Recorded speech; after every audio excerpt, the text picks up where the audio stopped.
Physics में कई बार ऐसा होता है कि हमें किसी पार्टिकल के ट्रेजेक्टरी का रेडियस ऑफ कर्वेचर निकालना होता है और उस सिचुएशन में देखिए जनरली हम लोग क्या करते हैं, तो रेडियस ऑफ कर्वेचर एनालाइज करने के लिए normal acceleration equals to V square by rho का यूज किया जाता है। मोस्ट ऑफ द प्रॉब्लम्स में बच्चों आप देखेंगे कि उसमें स्पीड गिवन होगा और किसी तरह से हम उसका नॉर्मल एक्सेलरेशन एस्टिमेट करेंगे और वहां से हम ट्रेजेक्टरी का रेडियस ऑफ कर्वेचर निकाल सकते हैं। लेकिन बच्चों देखिएगा, इरोडो का क्वेश्चन नंबर 1.42 आपको इस बात की तरफ इंडिकेट कर रहा है कि रेडियस ऑफ कर्वेचर आपको ट्रेजेक्टरी से भी निकालना पड़ सकता है। तो देखिए बच्चों, जो रेडियस ऑफ कर्वेचर है, इस क्वेश्चन में क्या गिवन है कि एक पार्टिकल मूव कर रहा है कांस्टेंट स्पीड v से, ठीक है, और हमें बताना है कि उसका एक्सेलरेशन कितना होगा। तो वैसे बच्चों ध्यान रखिएगा, एक्सेलरेशन में दो कंपोनेंट होंगे, एक टेंजेंशियल एक्सेलरेशन और दूसरा नॉर्मल एक्सेलरेशन। तो टेंजेंशियल एक्सेलरेशन होता है that is the differentiation of speed, ध्यान रखना है, डिफरेंशिएशन ऑफ स्पीड। तो बिकॉज इस क्वेश्चन में स्पीड कांस्टेंट है तो टेंजेंशियल एक्सेलरेशन 0 हो जाएगा। अब बचता है नॉर्मल एक्सेलरेशन। अब स्टूडेंट्स देखिए, नॉर्मल एक्सेलरेशन होता है speed square divided by radius of curvature, ठीक है।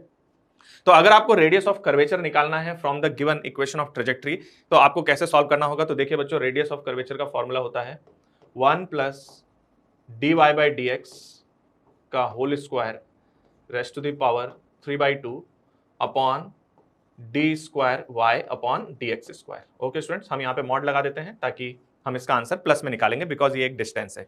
तो देखिए बच्चों, यहां पर दो ट्रेजेक्टरी गिवन है, एक आपके पास पैराबोलिक है और दूसरी इलिप्टिकल ट्रेजेक्टरी है। तो मैं आपको ए पार्ट का आंसर सॉल्व करके बताता हूं, बी पार्ट आप लोग सॉल्व करेंगे। तो देखिए, ए पार्ट में y की वैल्यू कितनी गिवन है, y equal to ax square, ठीक है। अब स्टूडेंट्स, ये dy बाई dx और d square y by dx square, ये दोनों हमें कहां पर लेकर आना है, एट ओरिजिन। तो देखिए dy बाई dx कितना होगा, तो dy by dx that is equal to 2ax, ठीक है, और इसका double derivative D square Y by D X square होगा that is 2a।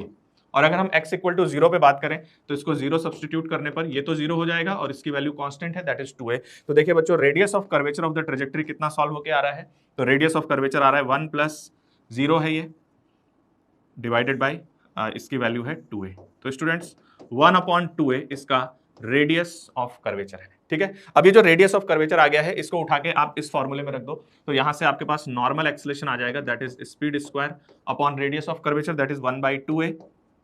So we are having this acceleration is 2av square. Okay students, तो ये हमारे पास बच्चों उसका नॉर्मल एक्सेलरेशन आ गया है। टेंजेंशियल एक्सेलरेशन 0 है तो नॉर्मल एक्सेलरेशन ही नेट एक्सेलरेशन होगा, तो यही नेट एक्सेलरेशन का मैग्नीट्यूड है।